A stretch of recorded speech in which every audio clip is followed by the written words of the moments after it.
Donald Trump's life currently seems more of a legal circus.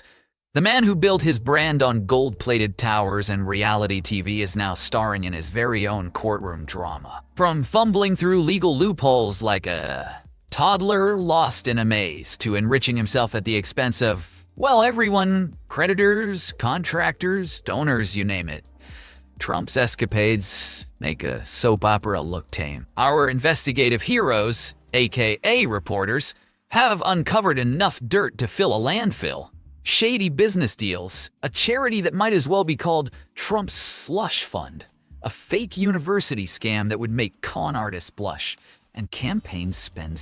And let's not forget his steadfast refusal to release those tax returns. Right now, Donald Trump is juggling more lawsuits than a lawyer at a discount firm. Welcome to another episode of Hidden Billionaire Files, where we unveil the untold stories and shocking secrets of the world's wealthiest individuals. Join us as we dig out their deepest, darkest secrets that they never wanted you to know.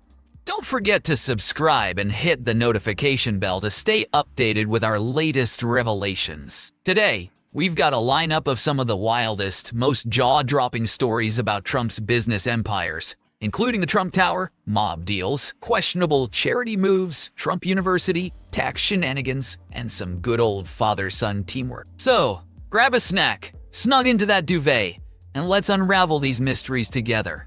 Case 1, picture this. The Trump Plaza and Casino, once a gleaming jewel in Atlantic City's crown, now stands abandoned. Its windows are fogged up with sea salt, and the iconic gold letters spelling TRUMP are barely visible. Despite this, Mr. Trump has frequently boasted about his Atlantic City success, claiming he outsmarted Wall Street to amass his wealth. He has promised that his business acumen would translate to effective governance if he were elected to office. Sounds impressive, right? Trump, in a May interview, Atlantic City fueled a lot of growth for me. The money I took out of there was incredible indeed. But let's trace back the actual root of this claim. According to an in-depth investigation by the New York Times, Trump's casino ventures weren't the roaring success he makes them out to be. These documents tell a different story. While Mr. Different Story, Trump argues his casinos fell victim to Atlantic City's broader economic woes. Evidence shows his businesses were floundering long before the city's gambling industry took a nosedive. Trump's business model in Atlantic City was quite something. He invested very little of his own money, loaded his casinos with personal debt, and still managed to pocket millions in salaries and bonuses. Meanwhile, investors and creditors who believed in his business acumen were left high and dry. His empire was built on high-interest loans despite assurances to regulators that it wouldn't be. This strategy led to four bankruptcies. Each time, bondholders got the short end of the stick, and Trump's companies just sank deeper into debt. And how did Trump himself fare during these turbulent times? Surprisingly well. Thanks to a very cooperative board, he managed to withdraw over $1 million from a failing public company. A move that legal experts believe might have been, let's say, less than legal. In 1986, Trump tried to pull off a bold but illegal financial move. He attempted to take over two rival casino companies by buying their stock without notifying the Federal Trade Commission. This led to a court case and a $750,000 penalty. But wait, there's more. Hundreds of former employees and contractors have accused Trump and his businesses of unpaid wages. We're talking about a wide range of people, from a Florida dishwasher to a New Jersey glass company, even several law firms that represented him in labor disputes.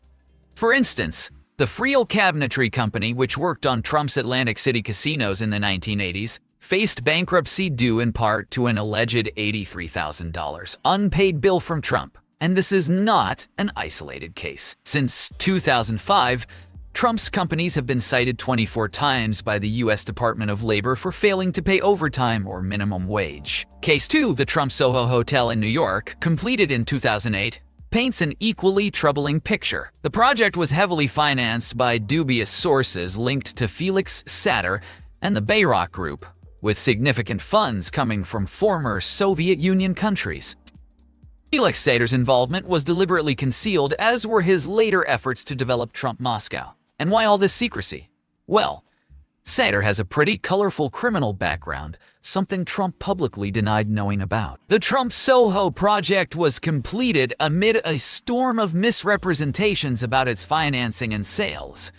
Even Trump's children got involved in some shady marketing efforts, which nearly led to legal action from the New York District Attorney's Office. However, that action was ultimately not pursued. Well, I made my money as a successful private business person.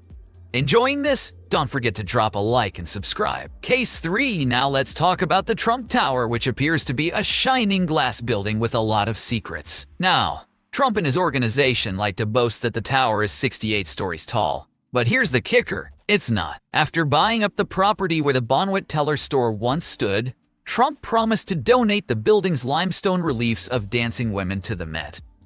A classy move, right? Except instead his crew smashed them to bits. Why?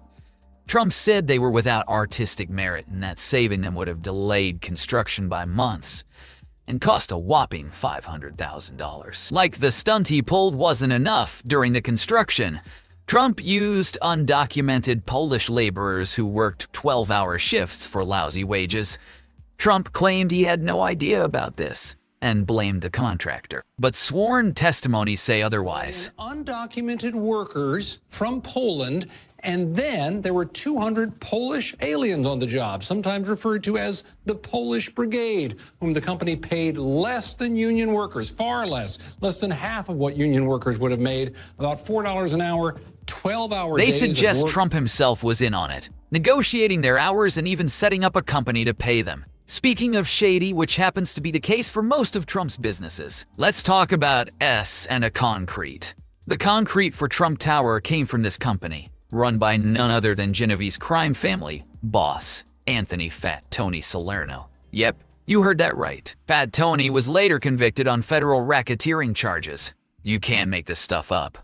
He also seemed to have some involvement with mobsters back in Atlantic City. Robert Labuti was a regular at the Trump Plaza.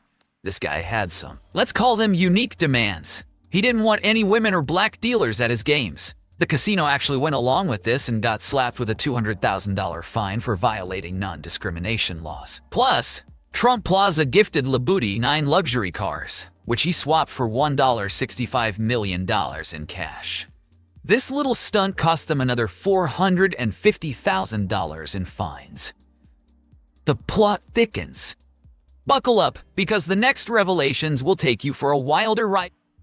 Case 4, Trump Family Foundation. Trump claims he's been super generous with his own money, but it turns out most of the foundation's funds came from other people's pockets. He has used hundreds of thousands of dollars from the foundation for questionable purposes, potentially violating laws against self-dealing.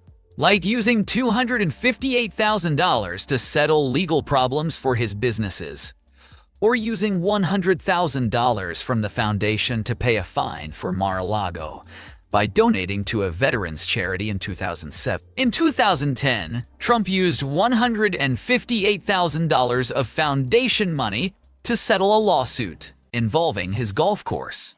And let's not forget, he also made $25,000 illegal donation to Florida Attorney General Pam Bonda's political group. This move came just as she was considering investigating Trump University. Talk about timing. Additionally, Trump spent $12,000 of foundation money on a football helmet and jersey autographed by Tim Tebow at a charity auction. Case 5, speaking of Trump University, here's a real gem. This so-called university promised to teach the secrets of real estate success, but former students in the New York Attorney General's office are calling it a scam.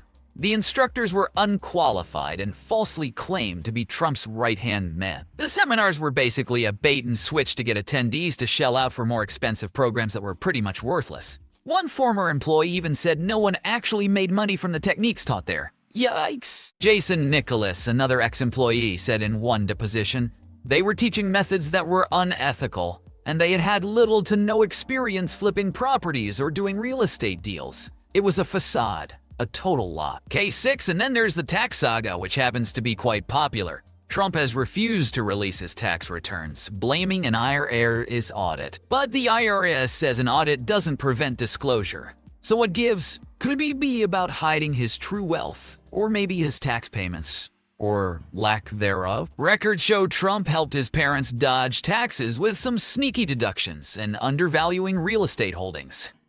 Classic moves.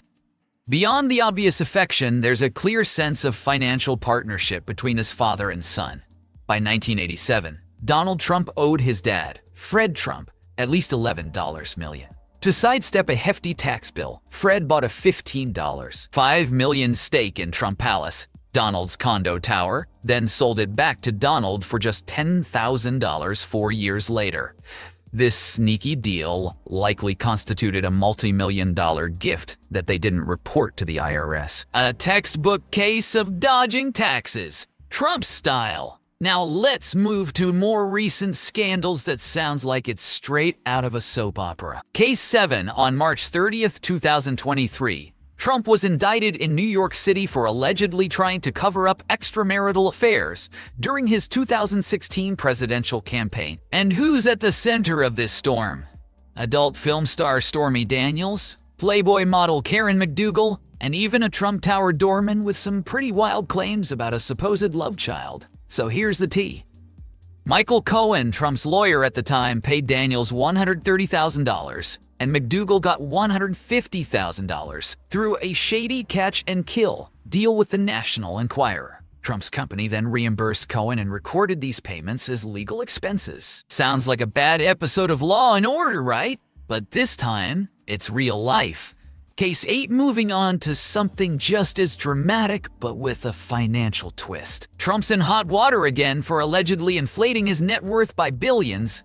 Yes, billions with a B. New York Attorney General Letitia James isn't buying what Trump's selling and has filed a lawsuit that could bar him from doing business in New York. She's calling his actions the art of the steal. A cheeky nod to Trump's book, The Art of the Deal. Clever, huh? Trump allegedly cooked the books on his properties, making them look way more valuable than they are. We're talking about golf courses, hotels, and even Mar-a-Lago. He reportedly overstated the size of his Trump Tower apartment and totally ignored deed restrictions to pump up Mar-a-Lago's value. If this were Monopoly, he'd be the guy hiding $500 under the board. Case 9 now. Let's talk about January 6, 2021. Federal prosecutors say Trump tried to flip his 2020 election loss by spreading false election fraud claims and pressuring officials to reverse the results. He even allegedly tried to use the Capitol riot to stop Biden's victory certification. Trump's facing 4 criminal charges for this one, including conspiracy to defraud the United States. Yep, things are getting serious. Case 10, and if you thought that was intense, wait till you hear this. Trump's also accused of mishandling classified documents. After leaving office, he allegedly took a bunch of top-secret files to his Mar-a-Lago residence and then tried to block the FBI's efforts to get them back. The charges include everything from willfully keeping national defense info to obstructing justice. Some of these documents had sensitive info about U.S. nuclear weapons and spy satellites. It's like a real-life spy thriller. Case 11. Last but not least, we have the defamation and sexual assault cases brought by writer E. Jean Carroll. She accused Trump of assaulting her in a department store dressing room back in the 90s. Trump denied it. She sued for defamation and then added a battery claim. In May 2023, a jury sided with Carroll, awarding her $5 million. And it didn't stop there. Another defamation case ended with an $83.30 million judgment in January 2024. So, there you have it. A peek into the complex, and often controversial, world of Donald Trump's business empire. From the failed casinos to unpaid wages to dubious dealings, it's a saga filled with highs, lows, and a lot of gray areas. Whether you love him or hate him, there's no denying that Donald Trump's post-presidency life is filled with more drama than a primetime TV show. If you enjoyed this video, hit that like button, subscribe, and let me know in the comments which story blew your mind the most. Also, do you think Trump will come out unscathed, or is this really going to be his end? Until next time, keep it real, keep it moving.